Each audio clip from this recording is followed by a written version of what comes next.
La triple mission wallonne en Chine comptait aussi un important volet économique. La Chine représente 20% de la population mondiale et affiche un taux de croissance de 10%.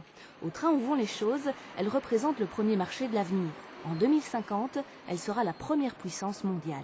On a appris au cours de cette visite que la Chine recevait des milliers de délégations venues du monde entier. La Belgique n'est pas grande, la Wallonie encore moins. N'arrive-t-on pas un peu tard? Alors ce n'est pas la première fois que nous venons. L'année dernière, il y a eu une visite avec Sa Majesté le Roi, avec 500 entreprises, avec le ministre-président de la région wallonne. Donc il faut bien se dire que ce n'est pas la première fois, mais il faut venir de plus en plus souvent et il faut venir aussi avec de petites entreprises, d'où la grappe sidérurgique, c'est-à-dire des entreprises, principalement d'ailleurs liégeoises, qui sont venues pour dire qu'elles avaient la capacité d'aider les Chinois à augmenter leur niveau de performance. Puisque, je dirais, l'acier devient mondial, il faut être présent partout. CMI, pour citer l'exemple, est aujourd'hui fournisseur d'au moins ou environ la moitié des lignes de galvanisation ici en Chine. Mais CMI n'est pas la seule entreprise belge et wallonne présente.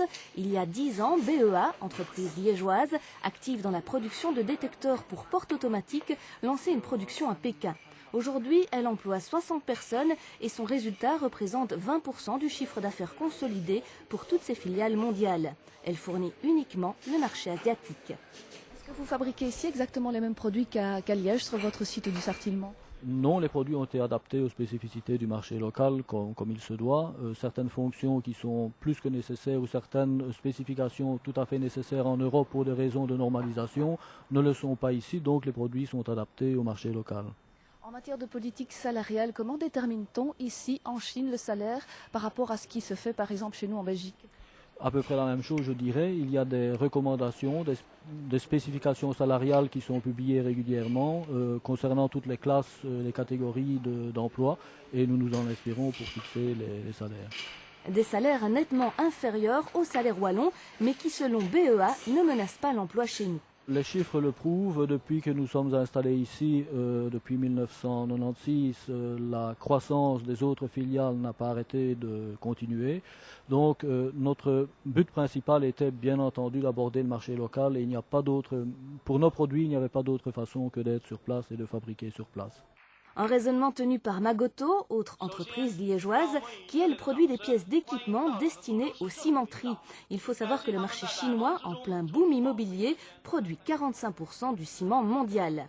Très couleur locale, l'inauguration de la première implantation chinoise de Magoto à Suzhou, à 100 km de Shanghai, donnera peut-être des idées à nos ministres. Plus sérieusement, l'investissement représente 9 millions d'euros. 49% sont apportés par la SBI et le fonds belgo-chinois. Magoto espère d'ici 2 ans emporter 20% du marché chinois. On ne pense pas qu'on soit en retard dans le marché cimentier en Chine. En fait, avant, le marché était fort éclaté. Il y avait 8000 cimenteries utilisant des technologies qui étaient un peu passées.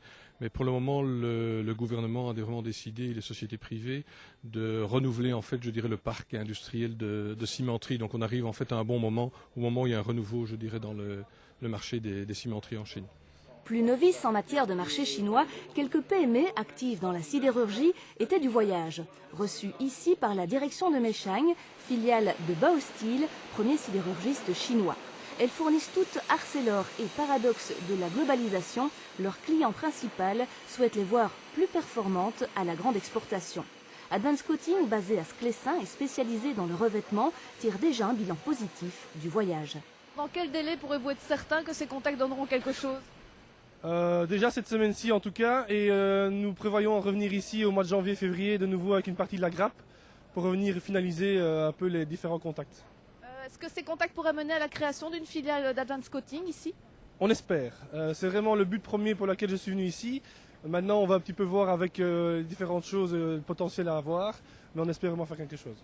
Pour acquérir une dimension internationale, les entreprises wallonnes prennent pied en Chine. L'inverse est vrai aussi. D'ailleurs, lors d'un séminaire à Pékin, la région a présenté ses différents atouts aux investisseurs. Certains étaient déjà plus que largement convaincus.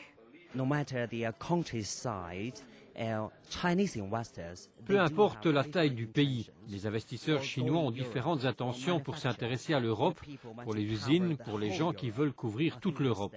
Je pense que cet endroit est l'un des premiers choix en Europe. Je pense que comparé à Paris ou à Londres, vous avez vos propres avantages. Amoy, producteur de composants électroniques, emploie 20 000 personnes en Chine et est déjà installé en Belgique. In the past several months, we established a branch company there.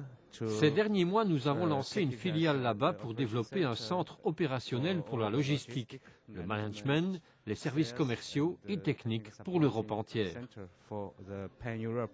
Où exactement? C'est une petite ville, Liège. Aujourd'hui, la Belgique est le 12e partenaire à l'exportation de la Chine et celle-ci est le 10e de nos fournisseurs. Vendredi, suite et fin de la mission chinoise avec la délégation scientifique.